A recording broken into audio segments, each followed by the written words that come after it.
प्रिय सब्सक्राइबर बंधुओं, भीखाराम डेंडान चैनल पर आपका हार्दिक अभिनंदन एवं स्वागत है। दोस्तों, आपको पता ही होगा, मैं एक दो दिन में मेरे चैनल पे बहुत ही सुंदर गुड रहस्य का प्रसंग लाता रहता हूँ, आपको सुनाता रहता हूँ। तो दोस्तों, आज मैं भी आपको इसी तरीका का एक गुड रहस्य का प्रसंग लेके आया हूँ और प्रसंग एक कमेंट पे आधारित है।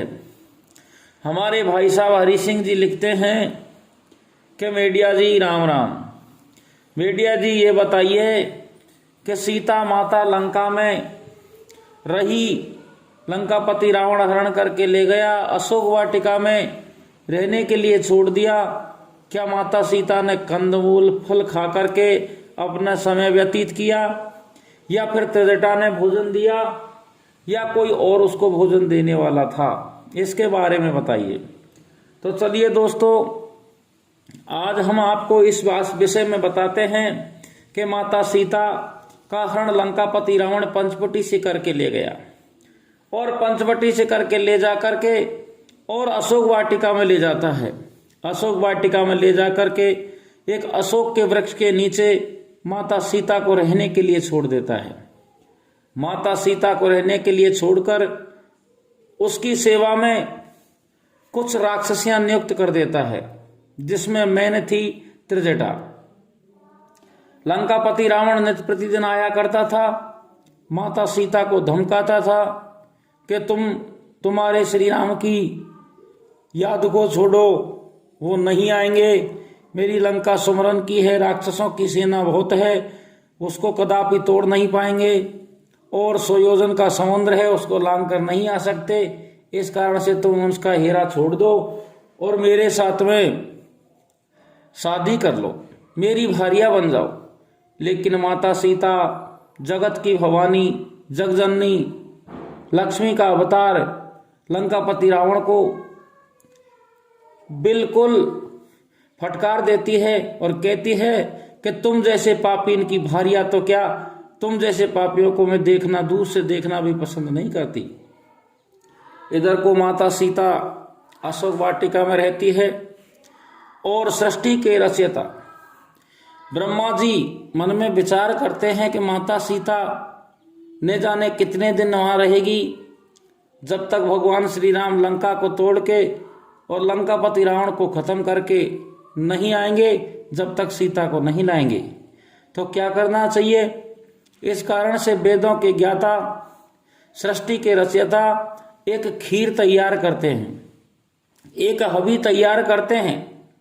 और हबी भी किस तरीका की तैयार करते हैं कि वेदों में वर्णित है कि वो हबी को, वो खीर को खाने से 10,000 वर्ष तक भूख और प्यास नहीं सताई। इस तरीका से अब ब्रह्मा जी वो खीर को तैयार करके और इंद्रदेव को बुलाते हैं। इंद्रदेव से कहते हैं कि देवतान के राजा हो, तुम्हारा नाम इंद्र है और तुम मायावी भी हो, आप जाओ और जाकर के मेरा एक छोटा सा कार्य करके आओ। इंद्र महाराज ब्रह्मा जी से कहता है कि ब्रह्मा जी बताओ, आपका कौन सा कार्य है? ब्रह्मा जी कहता है कि इंद्रदेव, मेरा ये कार्य है कि मैंने एक खीर तैयार की है, एक भोजन तैयार, एक हवि तैयार की है, और यह हवि को तुम ले जाकर के माता सीता को अशोक वाटिका में देकर आओ। लेकिन शर्त इस बात की है कि सीता माता लंकापति रावण के कब्जे में है।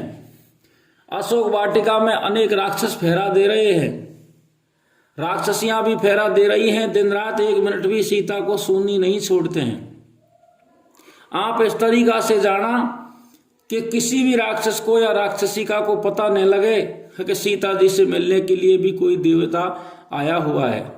अगर सीता जी से मिलने के लिए कोई देवी देवता का पता लग जाएगा तो राक्षस नारियां, राक्षस माता सीता को बहुत परेशान करेंगे।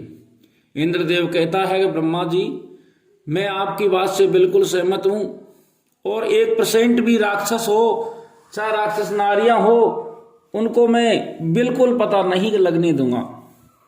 आप तो आपके द्वारा हवि तैयार की हुई को मुझे दो। अब इंद्रदेव है जो ब्रह्मा जी की आज्ञा पा करके, और वो खीर को अपने हाथ में लेता है और खीर को हाथ में लेकर के भगवान श्री राम का सुमरण करके और लंका के लिए रवाना हो जाता है।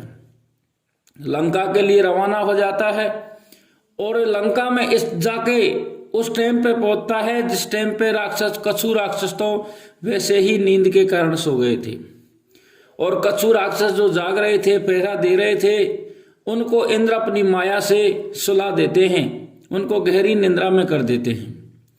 इधर को इंद्र देवता एक सर्प का भेष बना करके माता सीता के पास में पहुंचता है, और जैसे ही अशोक वाटिका में पहुंच करके अपने सर्प भेष को हटा करके और इंद्रदेव के रूप में प्रकट होता है, माता सीता को प्रणाम करता है कि मातेश्वरी मेरा प्रणाम स्वीकार करें। तो तुरंत सीता माता, जग की जननी, भवानी, लक्ष्मी का स्वरूप माता तुरंत पहचान जाती है। और वैसे भी माता सीता कोई साधारण स्त्री नहीं थी, उसको तीनों लोकों में होने वाली घटना तुरंत पहचानने की शक्ति थी। अब तुरंत पहचान जाती है और माता सीता मन में विचार करती है कि जनक पिता के समान और दशरथ ससुर के समान इंद्रदेव आए हुए हैं, उनको खड़ी होकर प्रणाम करती है। आने का प्रयोजन पूछती है, कारण पूछती है कि महाराज कैसे आना हुआ। तो इंद्रदेव माता सीता को समझाता है कि हे मातेश्वरी, ब्रह्मा जी ने अपने हाथों से स्वयं इस खीर को तैयार किया है, वेदों के द्वारा, मंत्रों के द्वारा, और यह हवि को इस तरीका से तैयार किया है कि ये हवि को जो भी कोई आदमी हो या स्त्री हो इसको ग्रहण कर ले, कोई भी जीव इसको पाले, इसका तर्पण कर ले, तो 10,000 वर्ष तक भूख प्यास बिल्कुल नहीं सताएगी। इतनी बात को सुनकर के माता सीता इंद्र महाराज से कहती है कि मुझे दो। तो अब इंद्र महाराज सीता जी को वो खीर को दे देता है, और सीता जी है जो खीर का रुच रुच भोग लगाती है भगवान श्री राम को याद करके, और भोग लगाने के बाद में उसको खा जाती है, और कई वर्षों तक भूख और प्यास से परे हो जाती है और भगवान का गुणगान करती है, हमेशा भगवान के चरणों में ध्यान रखती है, उसका नाम रटती है। इस तरीका से इंद्र जी हैं जो दे करके खीर को और वापस अपने स्थान पे, अपने लोक को, अपनी नगरी में आ जाते हैं। तो सभी श्रोताओं से मेरा करवद निवेदन है कि भाई ने कमेंट किया था कि क्या त्रिजटा माता सीता को भोजन देती थी, ये बिल्कुल नहीं है। ये नियम के विरुद्ध है कि माता सीता ने त्रिजटा के घर का, विभीषण के घर का भोजन नहीं ग्रहण किया, और कंदमूल फलों से भी अपना समय व्यतीत नहीं किया।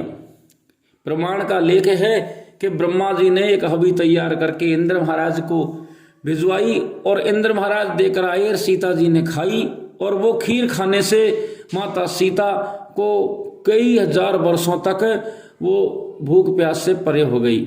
और वैसे भी दोस्तों, राम के नाम में इतना प्रताप है कि राम के नाम लिखने से पत्थर भी समंदर पर तैर जाते हैं। अरे राम के नाम में तो वो शक्ति है जो समुद्र भी एक गाय के खुर के समान हो जाते हैं, फिर भूख प्यास की तो बात ही क्या। तो दोस्तों, मुझे आशा है कि आपको मेरा ये प्रसंग बहुत अच्छा लगा होगा। अगर अच्छा लगा तो लाइक करना, कमेंट लिखना, और मेरे चैनल को ज़्यादा से ज़्यादा सब्सक्राइब करना। जिस भाई ने अभी तक सब्सक्राइब नहीं किया है वो प्लीज़ सब्सक्राइब कर लेना। राम राम दोस्तों।